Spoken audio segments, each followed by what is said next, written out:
For the last few months, I've been testing every single Melee DPS on the beta, and in today's video, we're going to be ranking these specs based on how fun they are. We're going to start with the worst of the worst, and then build our way up to some of my favorite Melee specs in the game right now.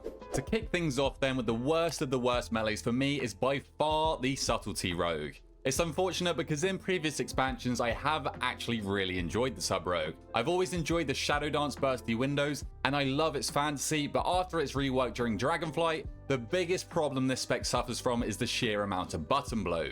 Once you actually get into the swing of the rotation, it's not too bad, but the opener is where the biggest issue lies. Subtlety has 9 different cooldowns that you can potentially press inside your opener, and that's not even including your actual rotational buttons to deal damage. I don't even have the brain power to execute this, let alone the spare keybinds. I'm not sure how it even got to this point. Like, what is the need for cooldowns like Flagellation? It's just an extra damage dealing cooldown that gives you a bit of mastery. It's not fun and it just feels super clunky to press. Another thing that really does not make sense for me with a sub-rogue is the emphasis on Rupture. At the moment, pressing Rupture in AoE outside of your Shadow Dance is one of your biggest priorities, and to me that just makes no sense for the sub-rogue. It did surprise me when I played with it recently that it doesn't actually feel too bad to do, but if I wanted to maintain dots, I would be playing Assassination. With sub, I just want to be slamming hard-hitting bursty finishers. And then we have Slice and Dice. This kind of applies to all of the rogue specs, but I just think it needs to be passive. Pressing Slice and Dice in your opener feels awful. The only thing I could compare it to is stalling your car at the start of a race. You're all juiced up to fire off, and then bam, you hit your first 5 combo points and you stop in your tracks to get up your Slice and Dice buff. The hero talents don't even save sub. In fact, they make it worse. A common theme with the rogue hero talents is that it doesn't even really feel like you have a hero talent active. With Trickster, you get this coup de grace proc on your finishers every once in a while that just locks you out of your rotation and feels bad. This was the perfect opportunity for the return of Death from Above, but they flopped. In fact, they flopped with all of the rogue hero talents because sub's other option is Deathstalker, which is pretty much purely passive and just gives you extra damage. Next up, we have the Feral Druid. Feral in Dragonflight to me was pretty much perfect. Spamming Primal Wrath in AoE to do obscene amounts of sustained AoE damage was super fun and thematically really fit the class as you tore everything to shreds around you. But in the War Within, that is gone. We're now biting in every situation we find ourselves in, regardless of the mob count. I don't even know how it makes sense to do an AoE bite. I know we're playing a fantasy game, but it does just feel odd. At least in Dragonflight, I had the option where if I wanted to bite a priority target, then I could and it would still cleave with Rampant Ferocity, but then at least I had a choice where I could go back to mass AoE with Primal Wrath if I wanted to. There has been a few L changes coming into this new expansion for the kitty. They changed Predator so that it no longer resets Tiger's Fury every time a mob dies, and I think this kind of plays into my next point, where the energy regen feels turbo bad right now for Feral. Of course, it's the start of an expansion, so it's always going to feel a little worse because of the lack of haste, but Blizzard have intentionally reduced Feral's energy regen, and I don't think anyone actually enjoys waiting around for energy, especially when one of Feral's main mechanics is to consume more energy to deal extra damage with their bites, that everything is based around now. To circle back to Ferocious Bite, it does feel slightly better when you're playing the Druid of the Claw hero talent, as this puts a lot more emphasis and power into your bites when they become Ravage, so naturally they feel more impactful. And with the Wild Stalker, although it is a boring theme, there is a fun little minigame where you bite different targets with vines on them so that they explode. But then this comes back around to the energy regen, where you will sometimes miss these vine bites simply because you do not have the energy to bite. Or maybe you've had to spend energy on reapplying your AoE rip, which means you missed the bite. I think there's potential with the Feral Druid. I could get past the Ferocious Bite playstyle if the energy regen was increased. Let's move on to the Assassination Rogue. I want to make it clear that Assa is one of the few specs in the game that I don't know too much about, as I've never played it at a decent level, but from my testing, I feel like Assa could be, or has the potential to be, the best feeling rogue spec. They've made some good changes for the spec coming into the War Within. They've reduced button bloat, turning Serrated Bone Spike into a passive, for example, but I do think that Assa still suffers from a few too many buttons. Don't get me wrong, it's nothing like Subtlety, but generally for rogues, I don't like Cold Blood and I don't like Thistletea especially. To me, Thistletea kind of feels like a band-aid over the bigger problem for the class, which is energy regeneration. No one likes AFKing while waiting for energy to regen, so buff that up and then I don't even think that we need Thistletea. Assassination is a lot of work. Don't get me wrong, I think specs in the game should have varying levels of difficulty, but Assa is for sure up there with the hardest. And this can be satisfying, but personally for me it feels like a little too much work with all the spinning plates. Nothing new here with the hero talents for Rogue, they still suck. Deathstalker for Assassination is almost completely counterintuitive to the spec. Inside your stealth windows as an Assa Rogue, you want to be spreading garrotes as this is the majority of your damage and cleave, but for whatever reason, Deathstalker has you wanting to press ambush inside of stealth. Now we have two completely different priorities and it's a lose-lose. It's gonna feel bad whichever one you press. Fatebound to me makes zero sense for a rogue. Why on earth are rogues doing cosmic damage? Again, a super passive and boring hero talent that basically just increases your damage. It's a shame because I do think if the hero talents were better for Assa, then it could actually be quite a fun spec. Now we have the Havoc Demon Hunter. Havoc for the most part still plays exactly the same as it did in Dragonflight. It's still all about zip-zapping around with your Fell Rush to gain increased damage windows through your inertia or momentum talents, and unfortunately this is what holds me back from playing it. I love Havoc. I love how it plays outside of momentum, I love how flashy it is, and I love the class fantasy of the spec. I just don't think that it needs this movement-based gameplay that so many of us hate. I get it, it fits thematically being an agile and aggressive hunter, but I do think it's ridiculously fun without it, and it's such a shame to see such a fun spec get tarnished by one mechanic that Blizzard are so intent on keeping. Maybe it's a skill issue, but in harder content where everything one-shots you, the last thing I want to be doing is dashing in and around the encounter, just playing with my life and losing uptime on enemies. Although I do love the tier set for Season 1 where your blade dance is frequently resetting its cooldown, Havoc has also been hurt from the loss of their tier set from Dragonflight. Hurling out constant glaives passively through your rotation was super cool, and on top of that, it was always reducing the cooldown of one of your highlights of your rotation, the hunt. I cannot believe they did not bake this into the talent tree or even bake it into the Aldrachi Reaver hero talent. This hero talent is literally all about glaives, and it would have been the perfect addition, truly embodying a glaive master playstyle. Aldrachi Reaver did sort of surprise me because there is some impact in your gameplay with choosing which way you want to empower your abilities, but the potential was so much greater for this hero talent and it does fall short. Belsguard is more of the same. It's a cool idea empowering your abilities upon entering Metamorphosis, but they haven't even bothered to change the colors of the abilities, which is the easiest way to make this hero talent feel so much more impactful. We don't need bigger numbers, we just need better visual feedback. Let's move on to the last of the rogue specs then. We have the Outlaw Rogue, and after this I promise that I will stop my dooming. Again, I'm going to quickly touch on Slice and Dice because Outlaw actually lost some passive uptime on it from their underhanded upper hand talent going into the War Within. I really liked this talent when it was first introduced, but they have since then removed the duration extension from having your Blade Flurry active, so your Slice and Dice falls off a lot easier.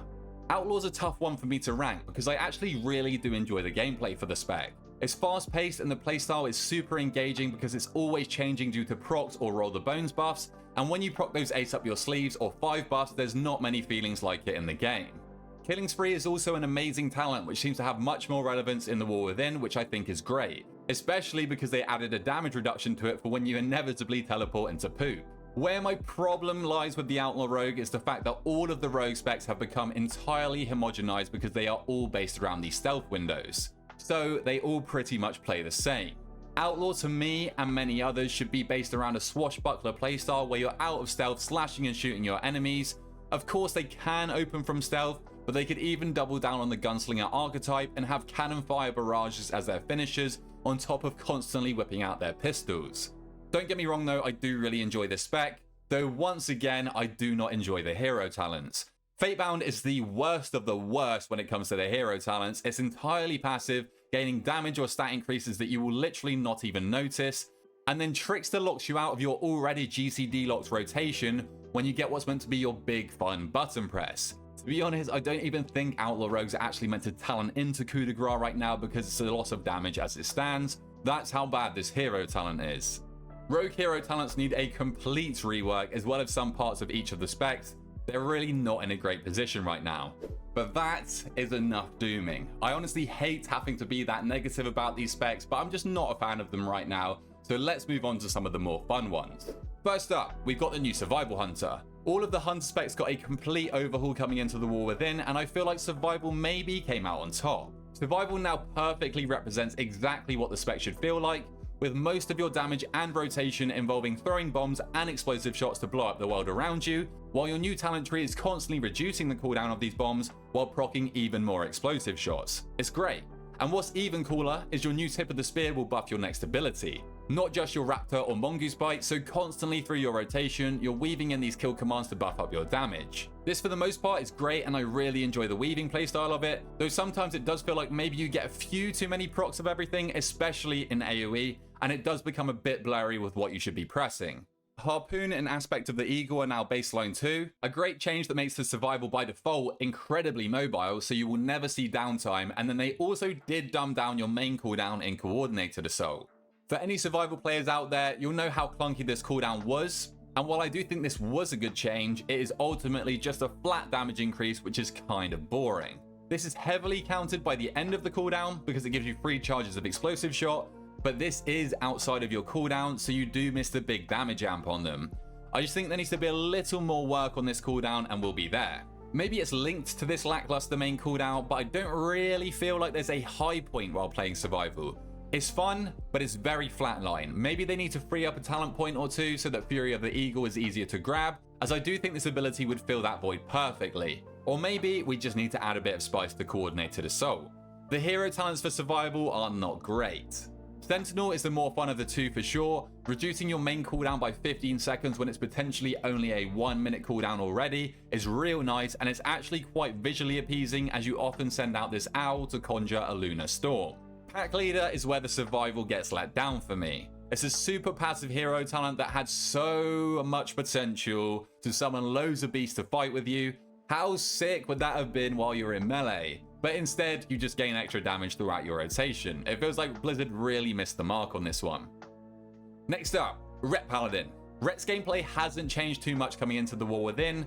It's still its simple self, but flashy with every single button press as you build and spend Holy Power with your Final Verdict or Divine Storm. Ret has had a few talent changes coming into the new expansion, most notably with your new Radiant Glory talent, which bakes your wings cooldown into your Wake of Ashes, making it essentially a 30-second cooldown, and it also has a chance with every Holy Power spent to proc wings, so if you're lucky you can have an insanely high uptime on your main cooldown, which is great fun. I'm not entirely sure how I feel about this talent. It's super cool to have a crazy bursty damage profile on a 30-second cooldown, but I kind of like pressing my cooldown buttons by themselves. This to me almost makes Final Reckoning feel like the more impactful cooldown of your toolkit because it's your less frequent cooldown. I've also been dabbling with Judge, Jury, Executioner too, which means you get to press Final Verdict in AoE as it cleaves on 3 additional targets. I'm not sure if this talent is new, but it's real nice for Ret to be able to choose to fire out some priority damage when they get the procs, and it also pumps. I think Divine Purpose is honestly my favorite thing about the Ret Paladin though. Being able to fire off finishes back to back for free if you get the right procs is so rewarding, and you bet you'll be flying to the top of the meters if you get lucky. Herald of the Sun Rets get a guaranteed proc of this Divine Purpose after popping their Wake of Ashes, which is kind of the button that Ret is all based around now. So you pop your wings and Wake of Ashes at the same time, you get free proc of a finisher every time you press Wake of Ashes while applying Dawnlights to targets around you. The burst is absolutely wild. Templar's burst is just as crazy and is arguably even cooler. Replacing your Wake of Ashes with a Hammer of Light, which absolutely crushes the ground and enemies in front of you, and then calls down Empyrean Hammers on your enemies' heads throughout your rotation. It's just so incredibly sick. After calling down 60 of these Empyrean Hammers, which doesn't take long, you then get a free Hammer of Light, and believe me, this button feels so impactful when you press it. Moving up then, we have the Arms Warrior. I've really been enjoying Arms Warrior on the beta. It almost perfectly embodies its fancy of the more methodical and powerful fighter, crushing your opponent with every hefty swing. My one problem with this spec, and I know that many others have this problem as well, is the cooldown alignment. When you can press everything together, Arms feels incredible, but then, due to your anger management talent and maybe even just the cooldown timings themselves, it seems like nothing really lines up together after your first blowout. So you either have to wait to send cooldowns by themselves, which feels awful, or you wait to pair them up, which still feels bad, so it's kind of a lose-lose. But besides that glaring issue, Arms feels great. It feels much more centered around cleave now, with chances to reset and make your next cleaves free, as well as doing more damage, especially when you come out the other side of that famous Blade Storm. I don't think there's anything more iconic to the Arms Warrior than churning through everything around you for unparalleled damage. And this is where Arms gets even better, the hero talent. Slayer has a massive focus on Bladestorm, reducing its cooldown even further than Anger Management already does, so you are constantly able to spin. But it will also accelerate your Bladestorm, channeling it for the same duration, but hitting more times, and you will notice when you become this literal Beyblade. Colossus is the other hero talent for Arms, and it's definitely my favorite of the two. You gain access to Demolish, which is a channeled ability, striking 2 times before slamming your weapon over your shoulder for some of the highest damage in the game. You can then increase the damage of your next Demolish through Mortal Strikes and Executes, that when capped at 10 stacks will then start to heavily reduce the cooldown of this Demolish, so that you can slam it again. This is everything the Arms Warrior needed. It fits absolutely perfectly with the theme of the spec, and is easily the highlight of your whole rotation. I do think that the Fury Warrior slightly edges out Arms for me though. It plays a lot smoother at its core without the need for the hero talents to prop the spec up. I do, however, dislike the fact that Fury has access to Recklessness and Avatar. I know that it might sound weird, but I'm not really a fan of specs having too many big cooldowns. Fury is still the button mashy, carpal tunnel inducing spec it's always been, as you build rage with a button press to then dump with the rampage. I do like the emphasis being back on Bloodthirst. It feels a lot more impactful than to just spam press your raging blows, and the fact that Odin's Fury is a lot more relevant makes this spec much more enjoyable. I love that ability, and I always have since it was introduced in Legion. Fury is also seeing the return of Bladestorm, which I know is something they've dearly missed since they haven't played with it in recent expansions. It's so iconic to the Warrior, and it feels great having it back, especially when you pair it up with Recklessness and see that rage bar and damage meter skyrocket. This also ties in nicely with their Slayer hero talent, though with Fury I feel like the accelerated Bladestorm just fits the spec completely, as it feels much more fast paced, and Slayer also makes Execute feel more powerful for Fury, which is something that I personally think Fury has struggled with in the past. Execute now will deal more damage and reduce the cooldown of your beloved Bladestorm. Mountain Thane finally makes the Warrior flashy. Don't get me wrong, Blizzard have done a great job with what they can for a Warrior, but adding that thunder element from Mountain Thane is visually so sick. Yes, it does feel weird to use Thunderclap on Fury at first, but it now just basically replaces your Whirlwind, and it can become a Thunder Blast. This hits like a truck, and honestly, with the visual and audio feedback you get from it, I'd be very confused if it didn't. Getting closer to the top then, we have the Windwalker Monk. Wow. This spec feels so fluid coming into the War Within, as if it wasn't already one of the smoothest specs to play. I think what does make this spec feel so good is your mastery. Never pressing the same ability twice in a row completely embodies the fantasy of being a seasoned martial artist that delivers combos of kicks and punches to take out their enemies. The talent tree has had a complete overhaul that sees the play of everybody's favorite ability, Whirling Dragon Punch, which can now also guarantee you a proc of the Dance of Chi-Ji, so you can reliably spin to win. More great changes include the removal of the infamous button bloat this spec had, transferring active button presses like Chi Wave and Expel Harm to instead be passive, and even removing horrible talents like Bone Dust Brew. Oh, and by the way, Touch of Death is now no longer AoE. Thank you, Blizzard. I think that was everybody's biggest problem with this spec. Easily my favorite addition though is the fact that your Teachings of the Monastery can now stack up to 8 times. This basically means that your Blackout Kick will now kick the enemy 8 times over with the press of 1 kick, and this can also cleave on 2 targets. That's a total of 24 kicks in 1 button press. But that's not where this stops. Conduit of the Celestials gives you a chance to refund these stacks whenever you consume them, so you can potentially Blackout Kick up to 48 times in the span of 2 globals. If that doesn't embody a mixed martial artist, I don't know what will. That's not even the coolest part of this hero talent though. Your new ability, Celestial Conduit, will summon all of the 4 August Celestials to give you buffs and enhancements to your rotation, like insanely fast channeling on your next Fist of Fury, as well as insanely fast cooldown reduction on it. I literally couldn't think of anything more sick for the Windwalker than summoning the Celestials to fight by your side. Unfortunately, that's kind of where the fun ends for the Windwalker. Shadowpan is their other hero talent, and although it recently seems to have received a spectacular looking visual, it's super passive and boring, so let's just pray that Conduit is the way to go.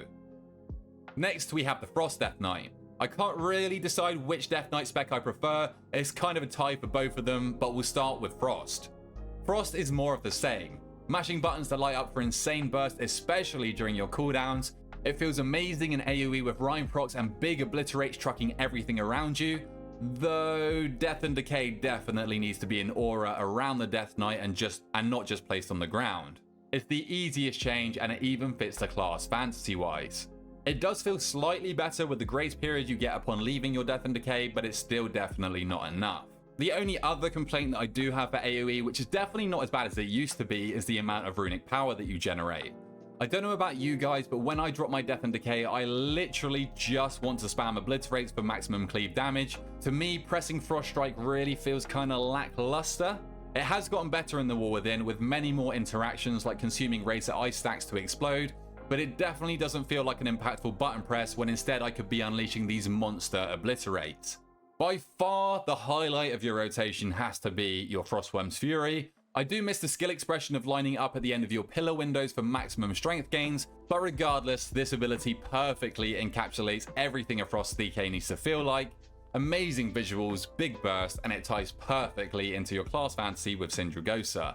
When playing this spec, you literally feel like you're playing the Lich King himself. Deathbringer gives you a Reaper's Mark to apply to the target.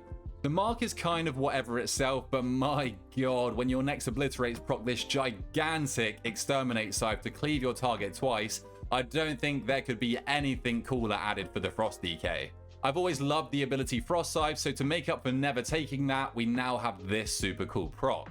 Rider of the Apocalypse to me feels more impactful for Frost, purely because of the extra Death and Decays that you get. This makes AoE a lot easier for the Frost DK as their Death and Decays are on a longer cooldown. Apart from that, it's still pretty passive, but summoning the 4 Horsemen every minute and a half is too sick to ever complain about the passiveness. So we've covered Frost, now let's cover Unholy. This spec is probably, for me, the most improved spec in the game coming into this new expansion. I've never really cared for Unholy before. It was too slow to ramp, and even during its rotation, it felt sluggish and dull. But my god, did this rework change things. First off, I have to talk about the removal of Button Blow. Unholy suffered from way too many buttons previously, especially in your opener, so it just took forever to get going. But we now have Unholy Blight as a completely passive talent that is triggered upon your Dark Transformation cooldown, still interacting the same, but also applying Virulent Plague to all enemies, so you don't even need to manually press your diseases in your opener. That's already 2 globals freed up. Their Army of the Dead, which let's face it was kind of a stale cooldown, can now be replaced with a big old abomination. Couple this up with every other Apocalypse and you've got yourself a spec perfectly embodying the Necromancer fantasy. This abomination will also apply Virulent Plagues to enemies around him, but will also apply Festering Wounds, once again speeding up your setup. You can apply even more Festering Wounds with possibly my favourite addition to the talents, Festering Scythe, cleaving everything in front of you and applying 2 to 3 wounds to everything struck. And if you really get going on mass AoE with this by popping them all with Scourge Strikes, you will cycle through Festering Scythes even quicker than you can pop the wounds. If you thought this spec was the king of the MDI already, just you wait until the War Within. Unholy has 2 great choices for hero talents as well. Sandlane turns your Scourge Strike vampiric with a really thematic animation and sound, and if you're lucky enough, it can spawn Blood Beast to explode for AoE damage and healing. Rider of the Apocalypse is maybe the coolest hero talent in the game fantasy-wise, summoning the 4 Horsemen to join you through your rotation, like literally what else could you ask for? Well, maybe you could ask for some better interactions because it is pretty passive, but who cares, it's the bloody 4 Horsemen. And let's also not forget you can even mount your Death Charger in combat permanently in the outdoor world. And in the top spot, we have the Enhancement Shaman. Now, I have literally done a complete 180 on my opinion on this spec. I've always loved the Storm build for this spec because getting Ascendance procs is easily the best proc in the game. But what was really putting me off of Enhance was the Elementalist build. By the way, which Muppet decided to call an Enhanced build Elementalist? With the amount of procs, plates you have to spin, and buffs you need to maintain, all while executing a melee rotation, I just couldn't ever really justify playing this spec.